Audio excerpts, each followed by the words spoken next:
All right, guys. Vinyl Guru in the house. We are back to another one here. I went to another one from the previous video that I did. There was another one that was somewhat close, so I was like, why the heck not? And I go in. It's like an antique store that also had records. So I'm like, okay, let's check this out. Let's see what they got. And they had quite a bit of interesting stuff. It looked like they had a lot of sections that were well organized to curate a certain feel. So for instance, let me give you an example. Hip hop and rap, they had all the essentials. They had pretty much, I would say, like the top 200 albums of all time, it would be in this store. That's the kind of, it's like they did the lazy Googling it on Rolling Stone or something. What are the top albums of every genre? And they pretty much put it in all of these sections. And it's, for an antique shop, I'll be honest, I was expecting to see more antique stuff, but a lot of stuff were new, so it's kind of interesting though. I was getting fascinated to see all these, all these different things, all the different sections. I just was like, okay, let's see more records, right?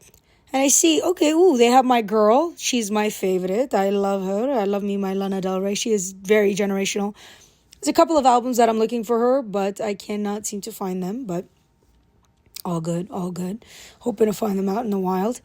But yeah, they said that, okay, their prices compare with Amazon Prime. That's what it said over there on the tag.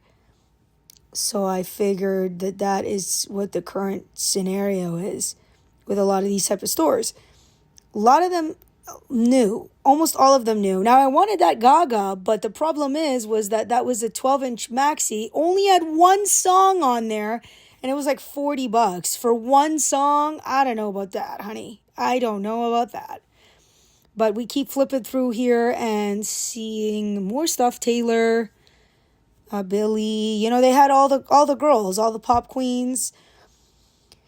They had great stuff, but again, they had all these boxes, but they had very little in there. I mean, there was not much inventory actually in there. And, I can't stand when there's this new reissue campaign thing going on with records like this. $45 for a George Benson when you could find it used for $5-10 all day.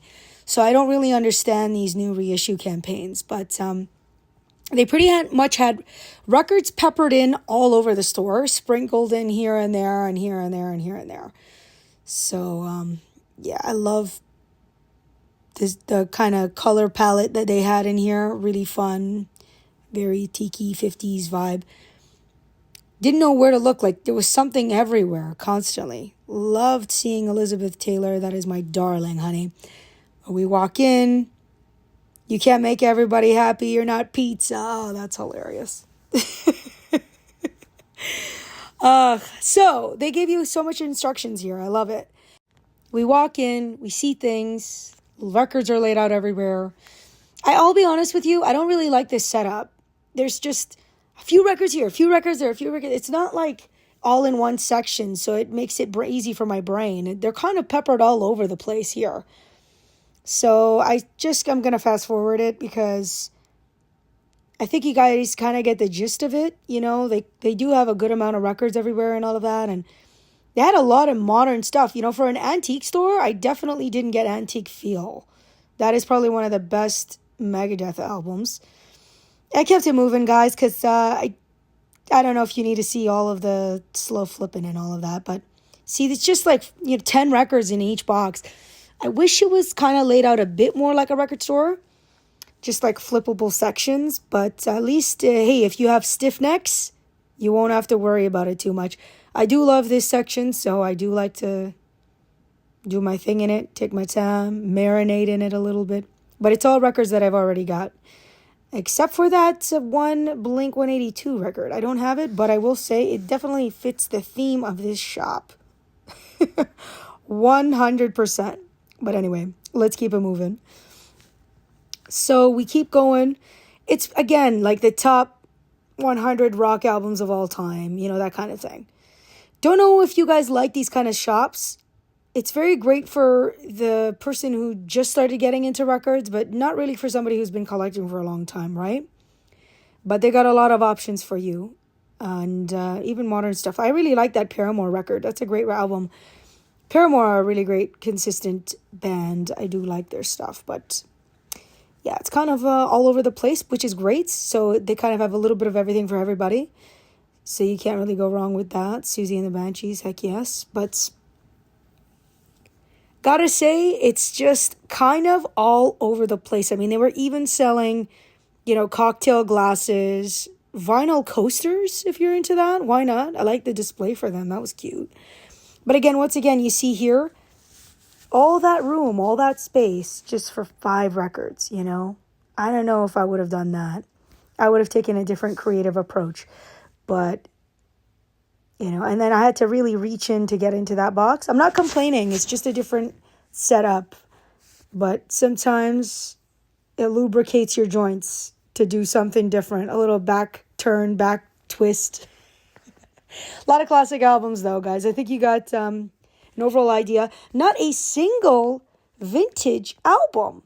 And I'm thinking I'm going to see a vintage, or nothing but vintage, at an antique shop. But it's not really how the antique shops here work in Canada.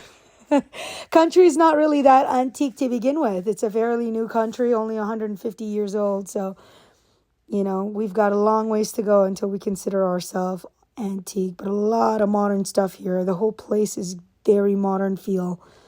And, yeah.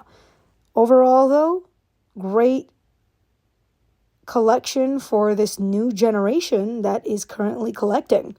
Let's just keep it real. A lot of that. And I don't know if the new generations even stumble themselves into these types of stores. So that's a really interesting kind of output. Maybe they're trying to make it cool for the kids. Interesting. But that's pretty much the setup there. And then the other room, as you've seen. And that was that, guys. Music, records, books, all kinds of things. Ooh. But yeah, it's called the Neon Flamingo. Ooh la la, we love that, darling.